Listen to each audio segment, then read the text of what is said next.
હું પ્રોમિસ કરું છું કે તમે અગાસી ઉપર આટલી બધી કુંડામાં આવેલી ચેરીઓ ક્યારેય નહીં જોઈ હોય, અને કુંડામાં આટલી બધી ચેરીઓ આવેલી, આટલું બધું પ્લાન્ટનો ગ્રોથ તમે ક્યારેય પહેલાં નહીં જોયેલો હોય. અને આગળ હું તમને પાકેલી ચેરીઓ ઉતારીને પણ બતાવીશ.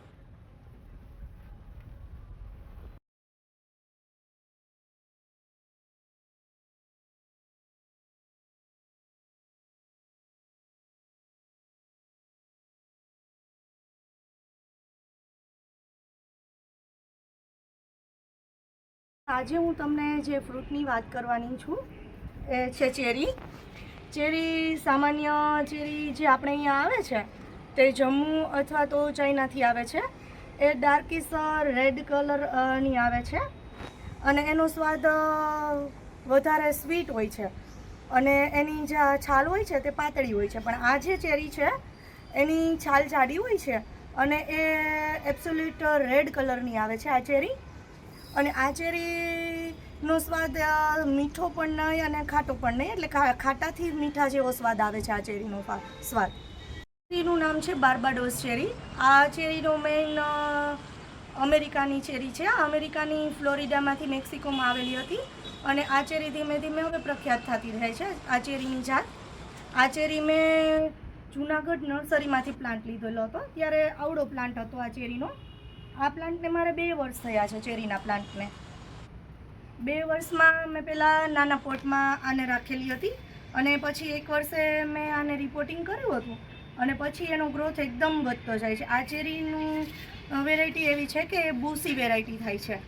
એ ઓછામાં ઓછી તમારે જો નાના પોટમાં રાખો તો એની સાઇઝ વધતી નથી જલ્દીથી, એટલે પહેલાં તમારે નાના પોટમાં રાખવાની, પછી મોટા પોટમાં નાખવાની છે આને રિપોર્ટિંગ કરીને. અને આ ચેરી 8 થી 20 ફૂટની પહોળાઈ થાય છે અને 8 થી 20 ફૂટની લંબાઈ થાય છે આ ચેરીમાં.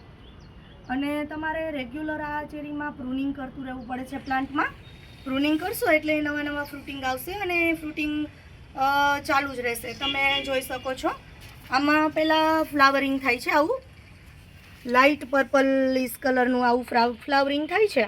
પછી એમાં ફ્રૂટ બને છે નાના નાના આવી રીતે,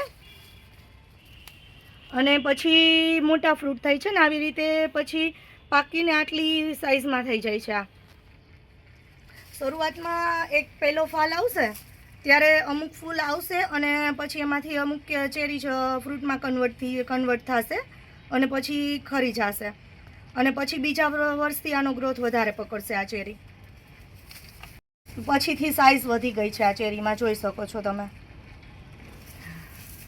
ચેરીમાં રિપોર્ટિંગમાં તમારે માટી તૈયાર કરવા માટે kitchen waste compose, garden soil medium, અને એમાં વર્મી કમ્પોઝ એડ કરવું પડે, અને ગાયનું છાણનું ખાતર ઉમેરવું પડે છે. મેં આમાં રિપોર્ટિંગ કર્યું ત્યારે kitchen waste compose, leaf compose, છાણિયું ખાતર, અને એમાં મેં નીમખલી એડ કરેલી છે.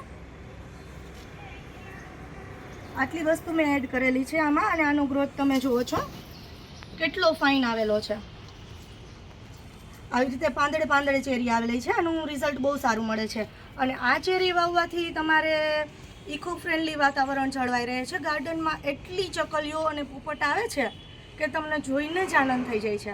આ ચેરી આવી રીતે લાગેલી હોય છે પ્લાન્ટમાં, અને ચકલીઓને આ ચેરી બહુ જ ભાવે છે, એટલે એ આમાં ફ્રૂટ ખાઈ જાય છે ચકલી આવીને.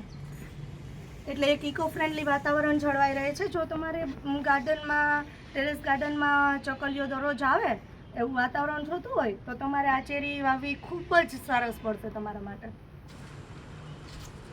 અને રેગ્યુલર મારે તો આખા વર્ષ આમાં ગ્રોથ આવે છે જનરલી. નહીંતર ઉનાળામાં ફાલ આવે છે, ચેરીમાં ફૂલ આવે છે અને ખરી જાય છે, પણ મારે તો ઉનાળામાં પણ ફૂલ આવતા જાય છે, એમ ફ્રૂટમાં કન્વર્ટ થતું જાય છે.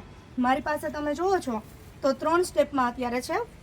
આ ફ્લાવરિંગ છે, એનાથી ફર્સ્ટ સ્ટેજમાં પણ ફ્રૂટિંગ થયેલું છે, નાનું ફ્રૂટિંગ જો અમુક નાનું ફ્રૂટિંગ પણ છે આમાં.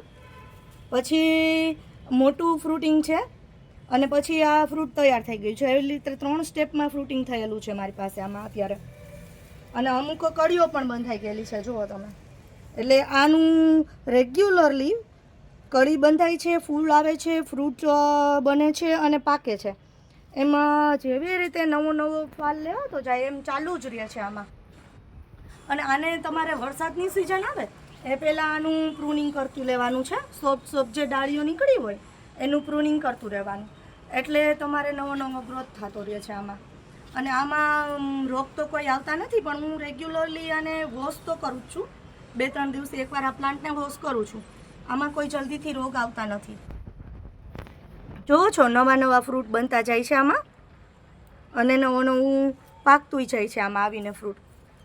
અને આ ચેરીમાં વિટામિનની દ્રષ્ટિએ જો જોવામાં આવે તો આપણે ત્યાં વિટામિન સીનો ગ્રોથ જો કોઈ સારો હોય, વિટામિન સીનો સોર્સ, તો એમાં આમળાને એટલે કે ગૂસબેરી ઇન્ડિયન એને વધારે સારું કહેવામાં આવે છે. તો આમળાથી પણ વધારે આમાં વિટામિન સી મળે છે.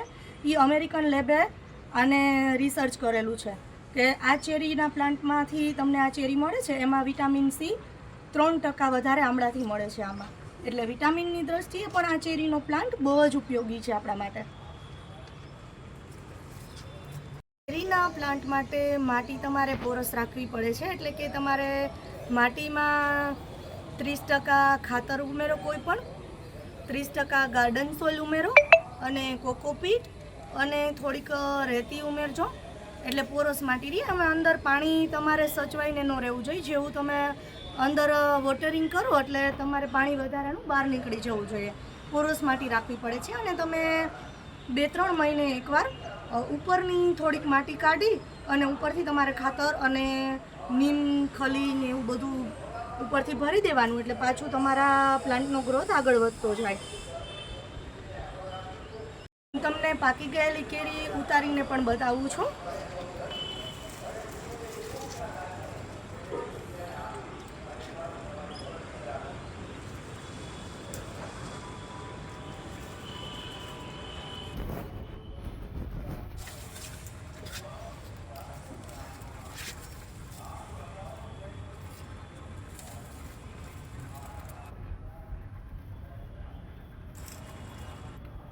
જેવી વરસાદની સિઝન આવે છે એટલે મારે ગાર્ડનમાં ચેરી પાકવાનું ચાલુ થઈ જાય છે.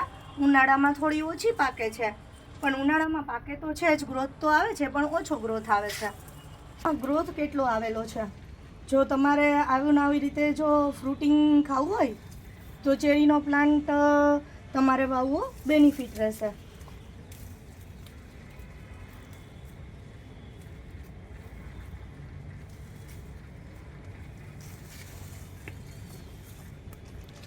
એટલી ચેરીઓ લાગેલી છે કે કાચી પણ પડવા માંડે છે.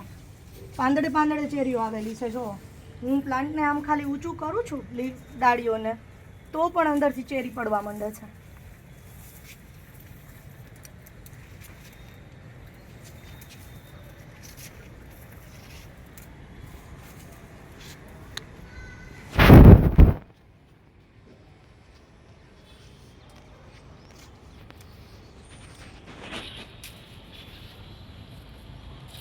તમે જુઓ એકદમ નીચેથી પણ ચેરીઓ લાગવા માંડે છે આ પ્લાન્ટમાં.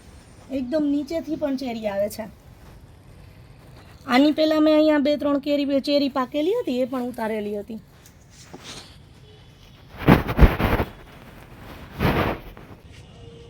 ફ્રેન્ડ્સ, જો તમને મારો વિડીયો સારો લાગ્યો હોય તો મારી ચેનલને હજી સુધી જો તમે સબસ્ક્રાઈબ ન કરી દીધી હોય તો મારી ચેનલને પ્લીઝ લાઇક, શેર અને સબસ્ક્રાઈબ જરૂરથી કરી લેજો.